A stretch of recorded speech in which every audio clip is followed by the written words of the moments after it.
Hi, this is Unplugged Sessions, a temporary platform which allows producers, programmers, creators, and curious minds to connect with industry professionals in the arts, festivals, and cultural sector. This week, I have Pamela with me. Pamela Walker is senior producer at Imaginate, the national organisation in Scotland, which promotes, develops, and celebrates theatre and dance for children and young people. Thanks so much for joining, Pamela. How are you? It's okay, I'm fine. Well, as fine as you can be in this situation. It's Yeah, all I know. bizarre, isn't it? Well, before we'll actually start, you have been working in the industry for quite a long time. Can you give us a brief introduction about yourself and your career? I've always been interested in the arts. So I won't go so far back, but I think I started in a youth theatre group years and years and decades ago when I was 7 or something. And I think from there, it just gave me the buzz. I think that I loved sort of being part of a team, part of that community, and I think that's totally continued to happen throughout my life. And then I started off. I wanted to be an actor. I don't know if this happens to everybody, but I was an absolute terrible actor and really shouldn't have been an actor in any way whatsoever. I have the worst memory in the world, and I kept forgetting my lines. So quite promptly somebody told me that I couldn't come back to the HND acting course and I should go and do something else. Luckily they said that they thought I had potential to still work in theatre, so that was good. That's great. So then I went to Queen Margaret University in Edinburgh, and I did a course in drama and theatre arts, and eventually later on down the line focused on producing. So in your third and fourth year you get to select a topic, and mine was producing. Quite quickly, I set up a company with a colleague called Sarah Gray, who's an amazing producer and still works as a freelance producer and has our own company, Scottish Theatre Producers. I'm sure quite a lot of you will know her. So we set up a company actually in our fourth year at university with the great help from Maggie Kinloch, and who people will know, and she ran the Queen Margaret University drama course at the time, or was head of drama at the time, and she really helped us sort of establish a company. So we ran this company that was working in schools, producing the show for schools. We ran the Gateway Theatre for a festival. We produced our own shows. We produced good shows. We produced bad shows. We took on really little random jobs that were organising classrooms for people. We kind of did everything and anything and still didn't make any money. But what we did learn was that we loved to do what we were doing, and we then were really lucky and got the opportunity to work as the young company producers for National Theatre of Scotland. It was actually a one person job, but Sarah and I were quite ballsy, and we just went and phoned them up and said, look, could we do it as a job share? And they didn't say straight away yes, but they sort of said, yeah, come along and do an interview and we'll see. Then we got offered half our time working with the company, and then a couple of days later we got offered full-time working for the company, both of us. So we were really lucky. It was really early days at National Theatre Scotland, and I think we just had a really lucky opportunity. So part of our time we worked as assistant producers with some brilliant people and brilliant sort of mentors and so on, and then half the time we worked with the company, the young company. And then from there, I sort of was really lucky. I stayed with NTS. I was with National Theatre of Scotland. I was with them for 10 years, on and off. The only place I went in between that was to work for Platform in Glasgow, which I did a sort of administrative role for. But I started off with NTS as an administrator in the Learn team, and then became project manager, working alongside Karen and Gillian and Simon, who they're this brilliant team of people that work that have been working there for years. And then I went on to work in productions, so producing some of the larger scale community projects, but also then producing some of the main stage shows. To me, I don't see them as different. I see them as a whole sort of thing, and I like working across both, and I really enjoyed what I did there. And then I took the opportunity to move to Imaginate 4 years ago now, I think, or 3.5 years ago. I can't Since remember. 2016, right? There we go. And yeah, so I took the opportunity to move. It was a really lucky opportunity. I had been kind of working alongside the company to develop Theatre in School Scotland, which is a project I'll talk about later. But yeah, I had a really lucky opportunity to then move in and apply for the job as producer, and have been there since. And yeah, love working for Imaginate. It's great. Before actually jumping to the next question, I'd like you to actually give us a brief introduction about Imaginate and what are the aims and goals of the whole company. As a company, we believe that children deserve the right and the opportunity to experience art and have that as part of their life from a very early age. We always want more high quality work going out in Scotland, but also hopefully then going out internationally, and we kind of support artists and makers to either build work to then be shown and developed through our platforms or shown and developed through other platforms. There's kind of three different strands to Imaginate. We have our we start and end the year kind of with our festival, which is the Edinburgh International Children's Festival. And that's about celebrating the sort of best children's and theatre dance work from around the world. Scottish work is included in that network of work, but also about showcasing kind of artists from Scotland. And we do a big family day with the museum, and that's about showcasing Scottish work as well. So, and then there's a big strand of delegate programme, which is about international delegates coming to our festival and kind of buying work. And sort of meeting each other and having that as a platform to kind of meet throughout the year. We, as I said before, we showcase high quality Scottish work as well. And so the other strand is creative development. We have a large strand of artist development work, which is, we kind of have reviewed the work over the years, but it's Fiona Ferguson, our brilliant creative development director, who leads on that. And we have a various different types of entry into the work. So it could be from a scratch performance to a networking event.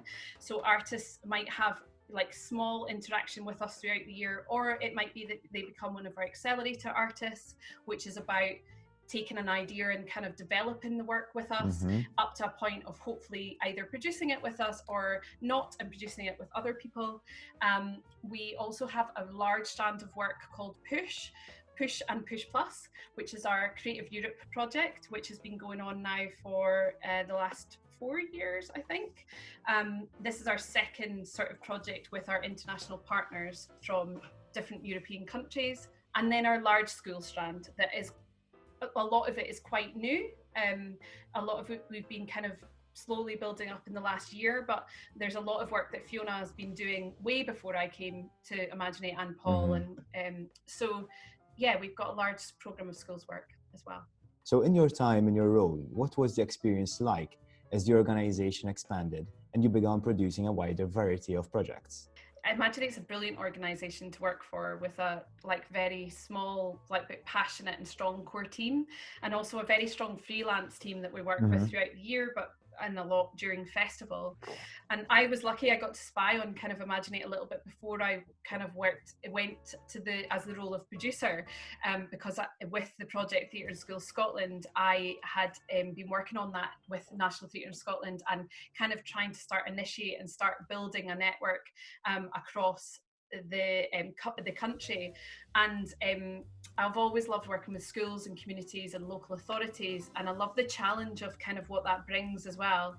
And what I could see looking in was that there was brilliant projects happening across the company, and a real want to kind of bring that together as more of a year-round programme, and more of a sort of conversation with the audiences about a year-round programme.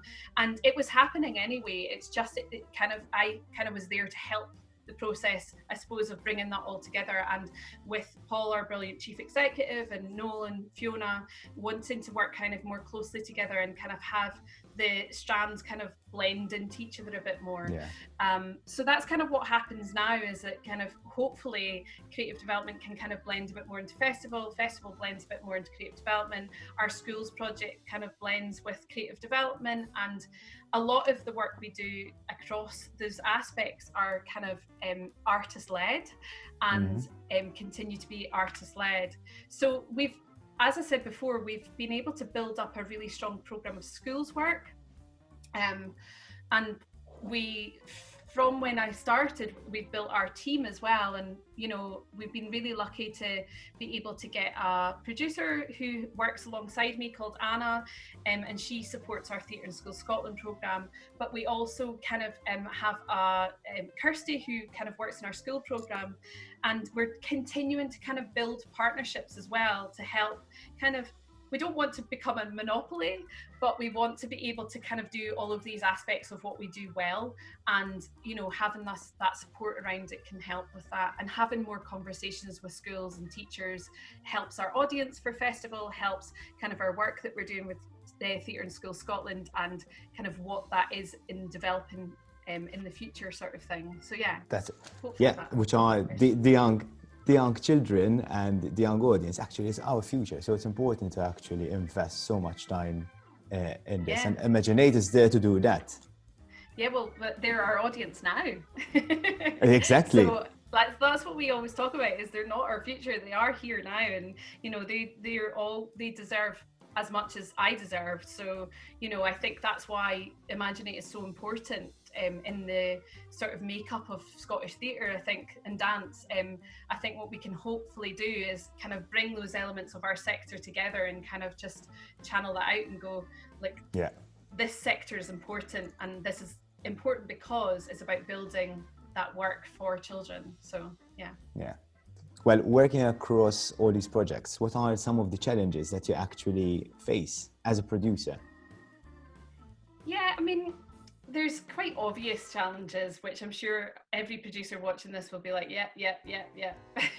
I mean, the main one is kind of money and balancing kind of the budgets a lot around, you know, kind of, and negotiating that with the team, you know, and sort of, it is balancing. It's kind of what they talk about all the time, producers talk about all the time, is balancing plates and seeing them as projects, and balancing sort of different people's time demands as well. And, you know, I work across, I suppose, 3 different strands, if you'd like it, and they all have their own different time scales, they all have their own different time pressures, they all have their own wants and needs, and, you know, I love them all in all their different ways, but there's times when I have to be focused on one rather than the other, and it's just trying to get that balance across how much support you give to something at what time.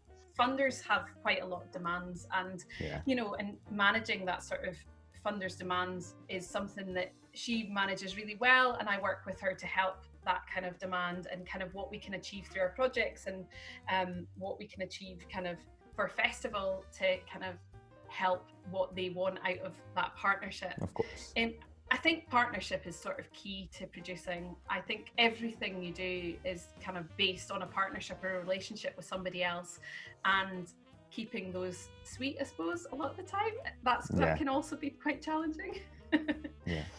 Yeah, I think that's one thing that hopefully we do quite well, and Fiona's a massive part of that, is, you know, working with artists to kind of help find their place in the world of our sector. You know, like, we do not produce a lot of work. We produce normally with a partner 1 production a year, potentially 2, that goes into our festival, and goes on tour throughout before festival. And apart from that, we produce with other companies, Theatre in School Scotland. So we're not necessarily a producing company, which is sometimes quite weird for me. I think I find that quite challenging at times. I went from a company where all I did was kind of produce work and produce product, and I think now it's about managing and balancing the product that we have, and how best to kind of sell that, but also how best to present it, and which is the best program to present it in. And then also with very much with creative development, it's about hopefully giving a platform and a space for artists to be able to develop work and well, but also be able to have space to fail. And I think that's one of the things that I don't think as an industry we talk about enough. I think there's probably more talk about it now, considering there's quite a lot of failure going on at the moment, but with our control, obviously. But I think it is important for producers to understand that there will be failures, but also that artists should be allowed to have platforms to fail, because we can't make good work without it. And everybody makes bad work. Everybody does. And it doesn't matter how good you are, like. And also the other thing is, there could be somebody who makes really good work at that young age, but not so much good work when they're older, or opposite. So it kind of doesn't matter kind of what stage you're at in some ways. I think it's important to have experience and good experience. The struggle is part of the sector as well. And also I think there's a thing about people who are seen to be successful on the outside, like sort of people looking at them thinking they're successful. Often they're actually, you know, struggling a lot as well, you know. And I think that it's that ever thing that we talk about a lot is about how do we continue to support freelance artists, and not just artists, but you know, designers, they're artists as well, but you know, like our freelancers in continuing to have a career in the arts.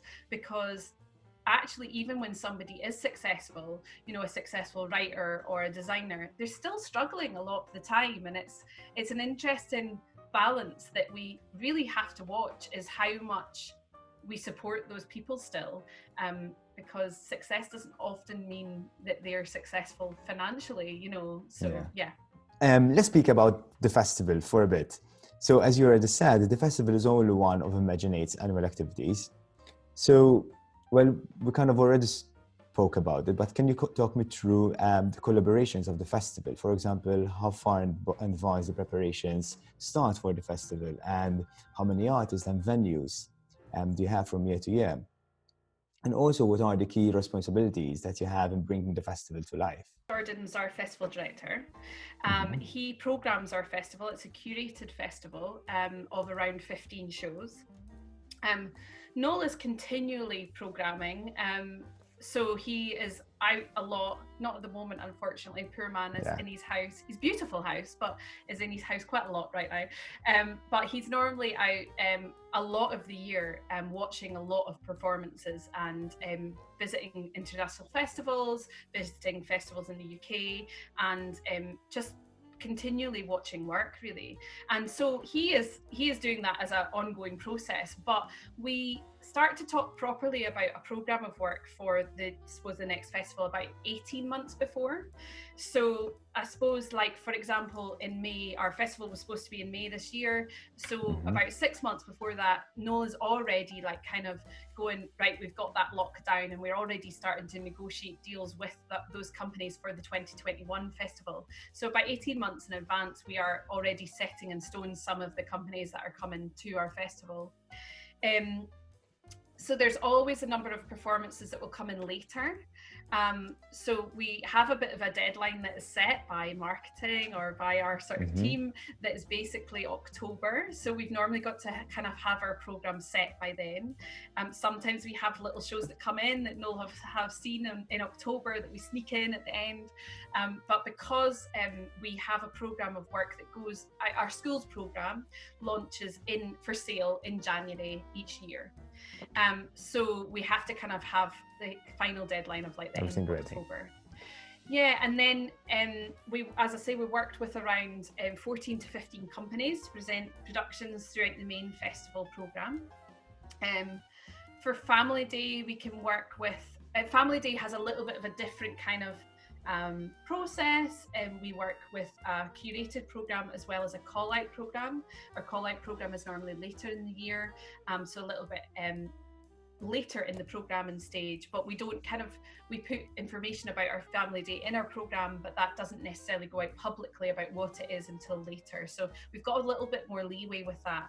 And so for Family Day, we work with around 20 pieces that goes into the museum normally, and around 50 artists who take part. And throughout the festival, we normally have about 40 to 50 volunteers who are really, Wow. really important to our process when we come to the festival. And we work with lots of freelancers. I actually don't know how many freelancers we work with, that's terrible, but we work with a lot. And there's, again, really, really important to sort of the build up, but also the running of the festival. I think my role is varied. It's mainly, I think, to help. Initially, it's to help Noel kind of mold a program of work, kind of making sure it all comes together, and this is kind of my general role, is making sure the festival comes together and is where they should be at the right time in the right place. Is kind of the general role. But I work, as I say, closely with Noel, and then closely with Fee Fraser, who's our production manager. And at this kind of early stage in, like, just as we've kind of come out of our festival in May, in June we then start going, right, okay, so which venues are we going to put this in?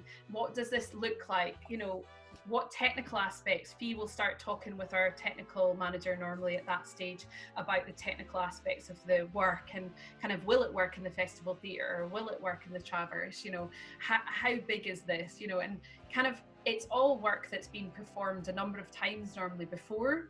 So we kind of have an idea of kind of what it looks like from the specs we get from the companies and so on. I think a lot of my role is about communication and keeping the sort of flow of communication with the companies. I kind of oversee the negotiations of I oversee the budget in general.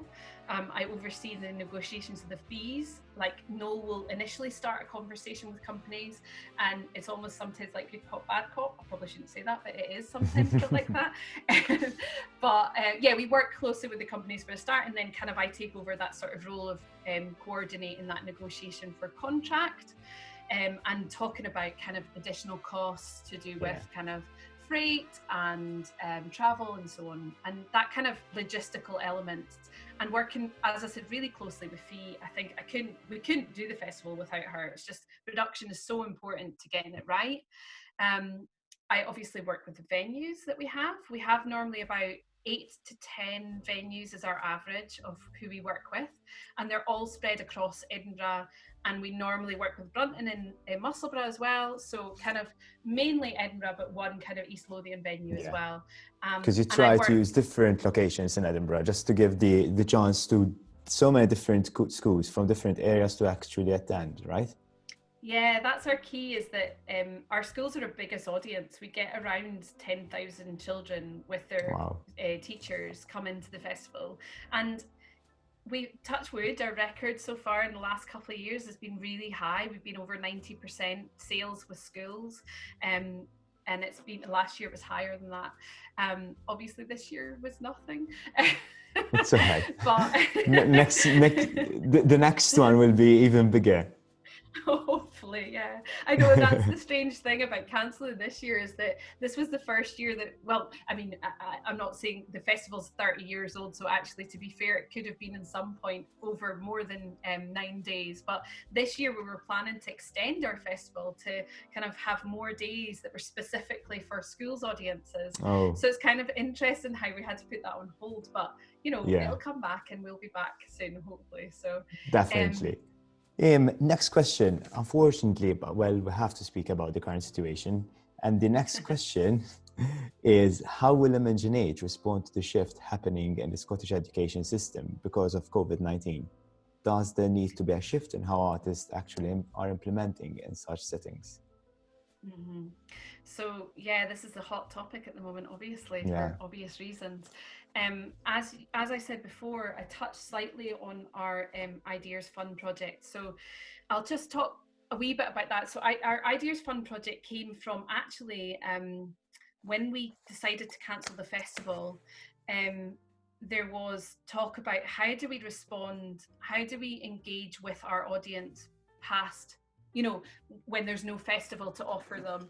So Fiona came up with this idea, which was Ideas Fund, which was being able to connect with artists to come up with new ideas, but also to have something that parents and families and teachers can kind of connect with to use in their home. So we've got a lot of projects that kind of reflect the current situation for families and parents like myself that are trying to look for activities left, right and centre that can be done in the house or in the garden or wherever around, but also looking at ways to connect with people digitally. It's not something that kind of was part of the grand plan of Imaginate. Like, we have got digital programs and we do work in some ways digitally, but it's not, it hadn't been a strong strand up until now. And I think it's really kind of made us go, okay, there's different ways that we can connect with people. And in some ways, we're probably connecting with different people that we would never have connected with, you know, now. But also, we have a brilliant initiative as part of the Place programme called Teachers Theatre Club, which is a club of teachers that come together, and we have been doing this since last year. So we have got a cohort of teachers from last year, and we've got a cohort of teachers that we're about to start this year. And what we are finding from that cohort of teachers is they become amazing advisors,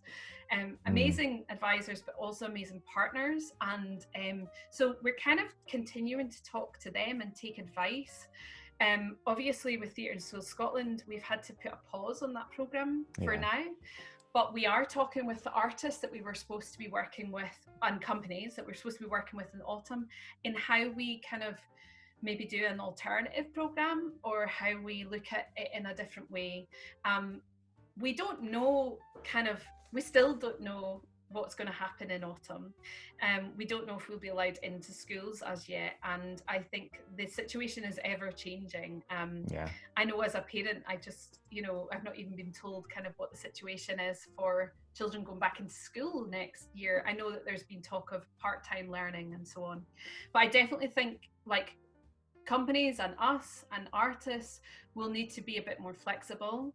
I think we'll have to have multiple plans about different, situations about how people can work in schools, but also if they can't work in schools, what could we do with schools, that to kind of reflect the situation. I think from the conversations that we've all been having within Imaginate and with teachers in schools and government, that there'll be quite a lot of importance on well-being and the well-being agenda, and kind of, I think the arts has a lot to play on, like, I think we have a lot to give within that agenda. Arts and watching arts is it's a lot about that conversation around well-being and, reflecting yourself back on stage, and, and just being able to talk about situations by watching something being played out to you on stage. So I think there's definitely kind of a lot in it, and we'll just see what happens, see what the next step is. But we're obviously making plans to still continue to work with our Immerse schools and our Explore schools, we hope to as well. And we'll just kind of watch this space, but we're not going to give up. No, that's for you sure. Shouldn't. No. I'm quite interested. Like, have there been conversations about having one-man shows, kind of, to actually still have art happening, and that can be also digital and also live? But you kind of... I mean, we're starting to have a lot of those conversations about how we work with potentially live and not live. I mean, we're already starting new conversations about next year's festival, because we're well aware that, venues are in such a difficult position right now, and we don't really know what situation our venues are going to be in next year. So as I sort of know, we did a programmers talk as part of our digital encounters program, actually something that I've not talked about, but we decided to do a series of talks as part of as a kind of replacement for our delegate program, which was supposed to happen in May. And this was almost a test as well. So we didn't know how to make this work. We'd never done anything like it before. We definitely had some mistakes, but it was a test. And I think it's kind of taught us a lot about how we can work digitally from now on, and kind of how we can connect in different ways. So yeah, there's lots of chat across the sector, across industry, about live and live streamed, and live and streaming live together as well. But as I said before, there's no answers as yet. And I think we're still in really early days of planning, and we definitely will have to be light on our feet and be much more flexible. And yeah, I think there'll probably be a lot of one-man shows out there, but I hope there'll also be a lot of other types of performance as well. There's probably going to be more potential for outdoor work, potentially more than indoor work for a while. But I think there's also, this comes back to budget, there's also a big question around, you know, if we sort of pivot, is what everybody keeps talking about, but if we pivot to outdoors and promenade and that kind of work, you know, there's different challenges in that. There's a big budget challenge in that. I mean, I worked for quite a long time with FEE, actually, a lot of the time on site-specific work and outdoor work, and there's huge challenges in that. The weather in Scotland being one, of course, you know, and just the infrastructure that you have to give a higher quality of performance outdoors. So there's lots of questions, and I'm totally up for the challenge though. I always love a challenge, and I think that's one thing that our team does well, is really take on the challenge of going, right, okay, this is our situation. What actually can we do? What actually can we plan right now? What actually do we plan in 6 months? Like, what do we put on hold right now? So yeah, we're having all of those conversations now. I think also one of the challenges that schools are having, but also that the industry and everybody probably is having right now, is that a lot of what we can't do is plan in person. And I think there's a lot lost in sort of planning over digital, over Zoom or whatever, Google Meet and so on. So I think children are feeling that. I think children are feeling that there's a lot lost in digital. I think adults are feeling that. So there's quite a lot of hurdles and barriers we still need to come through. But I'm positive that this will change in some good ways. It's likely that we'll probably do a lot digital next year for delegates again, because we won't know what the situation will be. So and situation not just in Scotland but around the world, because the delegates program attracts so many different people from across the globe. So I mean, I think that's one of our biggest challenges, I suppose, as a company, but also was a sort of challenge that we were thinking about anyway because of climate, was our international, in our, you know, we are a company who works internationally, and this situation is really going to challenge us about how do we work internationally now, and I think it will take a long time before there's any kind of recovery. I think it'll be slow, and I think we will have to accept that, and that's a really, really hard thing to accept. But I think slowly and surely we'll find either different ways of working, or we'll be able to go back and work in the same way, but just with different parameters. So that's great in a sense that you're kind of accepting the challenge and thinking outside of the box and coming up with new ideas and working with what you have available. At this stage, many are doing that, and that's probably the best approach, you know. It's hard, because I think, Imaginate, we're in a really lucky situation. I mean, we lost a lot of money when we cancelled our festival, but we made the commitment to support the companies and freelancers who we'd committed to, which was great that we were in a position to do that. And the unfortunate thing is, not everybody is in that position, and every venue and every company are in a very different position. And as we all know, like, the Scottish arts sector is not the best well-funded sector anyway. So moving forward into a sector which is more fragile is really worrying. And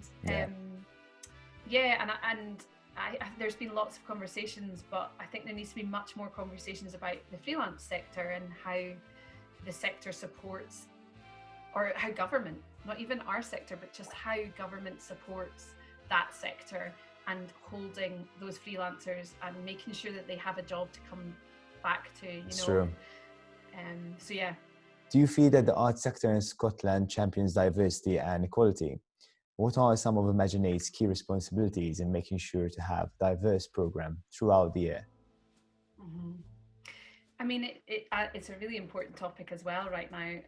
As you know, at the weekends, the campaigns that were going on and the continued campaign for the kind of Black Lives Matters campaign, but also the continual discussion around inclusivity and diversity in the arts and in the world. To be fair, it's not just in the arts. Yes, we feel it's a very important topic. We have been working with companies and artists to try and get the right language around it and the right messaging around it. We've actually commissioned Birds of Paradise for next year's commission. They'll be working with us to do a piece of work around disability and young people, and how Robert Softly Gale will be working with young people to kind of build up stories with them. We also work closely and have been really trying to kind of develop our work for the deaf audience, and we've been working closely with Solar Bear and Deaf Action to really focus on kind of what we can do better.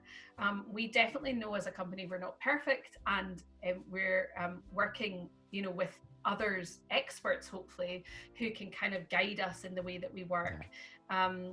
We have made a commitment with our festival to try and present a work that is for children with additional needs. So we presented Playful Tiger in our festival in 2019, and we had planned to present a work this year. Hopefully we'll be able to present that next year.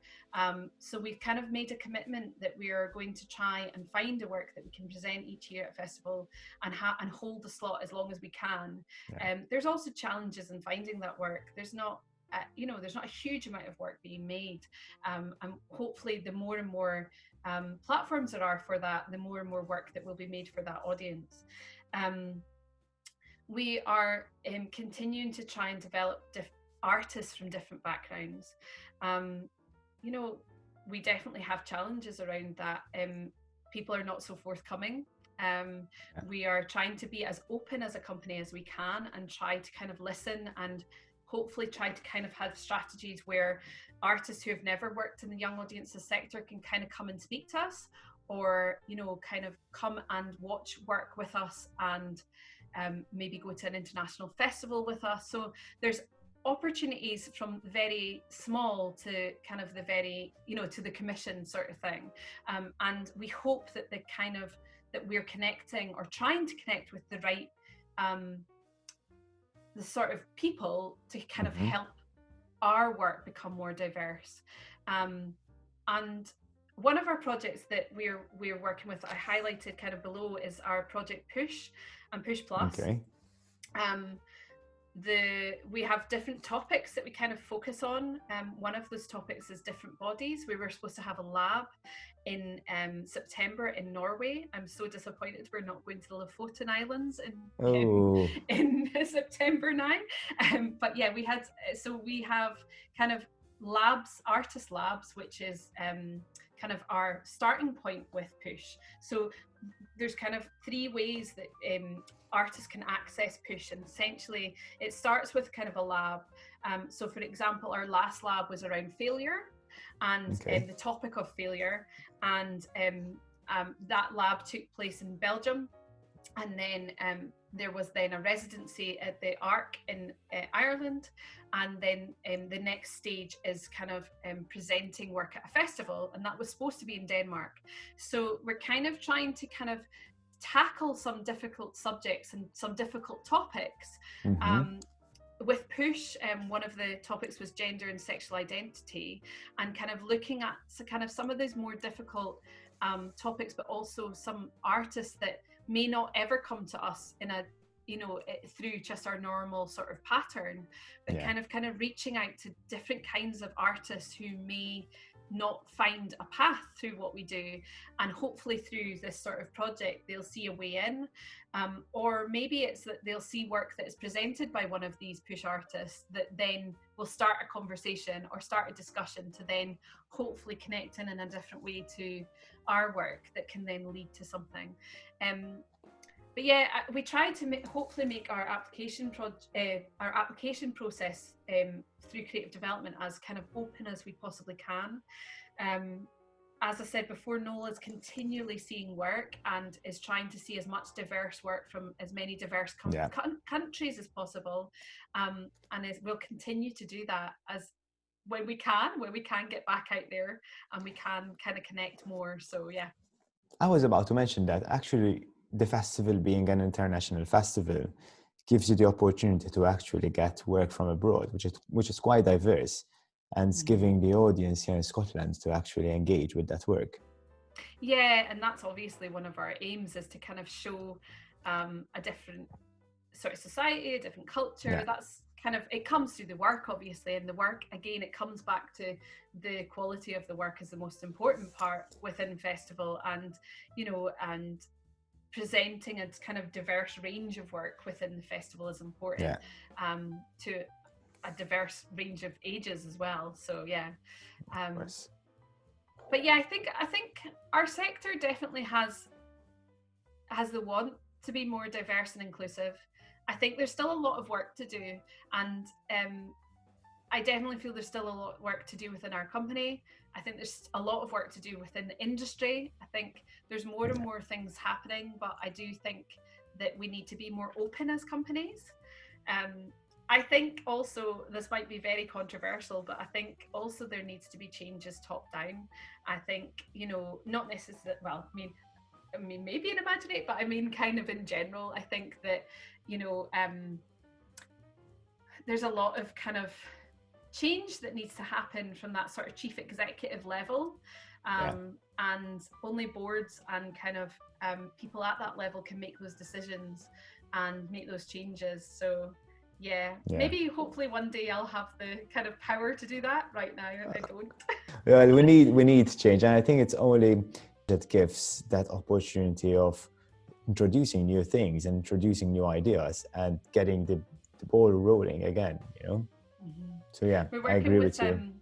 We're working with a brilliant company called Project X, which a lot of people will know, and they were supposed to be presenting a work in progress at our festival this year. I'm sure I'm allowed to say that. Yeah, I'm allowed to say that. But we're continuing to talk to them because we're hoping that they'll still present something in some way. But yeah, they were developing a piece of work for children, and I hope they'll still continue to, and it will be brilliant. We can present it soon. So yeah. Great. Looking forward to that then. Last 4 questions. I'm not going to be too harsh on you. So, what do you wish you had known when you had started working in the industry? What do I wish I had known? How little money there is in the arts. Really? I think joking aside, I think that I don't think people really tell you how tough it is. Like, I think I've been really lucky. I've worked really hard, obviously, but I have been really lucky. I've worked with 2 brilliant organisations. I've never at this stage chosen to go freelance because I'm totally scared. I totally take my hat off to any freelancers because it's amazing what you guys do. Like, it's a hard world out there, and like being freelance in this world, I'm sure, is much more difficult. So yeah, I've always tried to be protected with the sort of companies I work with, which is great. But I wish somebody had told me that it's okay not to be so confident, like, as in, you just don't know. Sorry, I'm blabbering, but like, it even, like, I don't know how many years I've been working in this shape, probably like 14, 15 years, but I still don't have the answers a lot of the time. And I often, like, I think that always ask questions, like, and always, if you see somebody that you like within the industry, just try and meet with them and try and talk with them. Like, most people, especially in the young audiences industry, are really open. They want to meet people, they want to hear from people, and like, just don't be shy about that. Like, if you've got a good idea, or you've got sort of like you want to kind of be mentored by somebody, just ask. Like, and I wish somebody kind of told me that more. I was quite like I had Sarah Gray at the start, who kind of was a real like sort of linchpin. So she kind of was a bit bolder than I was, so she kind of helped my confidence. But yeah, and lots of other people in the way. But yeah, and still today, lots of people. We will have Sarah with us in 2 weeks' time. So oh, do you? Oh, she'll be much more interesting than I am. we're both interesting. That's great, though. What would you tell people who aspire to work as producers in the creative sector? So I would say go and see as much work as possible, you know, and as much different forms of work as possible. I think one of the things I learned across the years was that, and I was really lucky, I got to work with lots of different people. And even though I worked for one particular company, or, you know, two particular companies, I worked with such a diverse amount of different people, or different kinds of kind of work, you know, from community work to schools work to on stage work, you know, or main stage work as they call it. And I think I learned what I loved. I learned that I loved working sort of with communities, with children, making work for children. And I think that's one of the things I would say, that it's kind of learn what you love and try as much things as possible. And I suppose don't pretend you know it all. Like, I really don't know it all now, and I will never try to pretend to know it all, because there is potential to learn kind of from everyone and from anyone at any kind of stage in their career. Like, I know that I still learn from our volunteers that come to our festival, and from kind of, you know, our people who work in front of house like you know, like I have learned so much from sort of people throughout the years, and the industry changes so much as well, like, and the way people work change so much. And I think, like, I definitely think it's about listening. And you know, the other thing is, you won't like everyone. Like, I worried so much about people liking me and me liking everybody at the start. And I think, you know, you won't like everybody and everybody won't like you, but it's okay. You know, you still work with those people. That's true. And you still get on with it.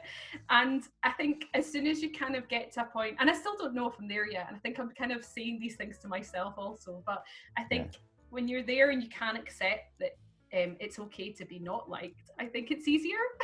Yeah. All right, last question, Pamela. Describe the arts and culture in 3 words. This is a really hard one, I think, but I think I touched on it right before. I'm going to focus on 3 words that are based on kind of what we've been talking about, and 3 words based on kind of the young audiences sector, because I think for me it has been the most important kind of work that I've done since working in theatre. So I think magic,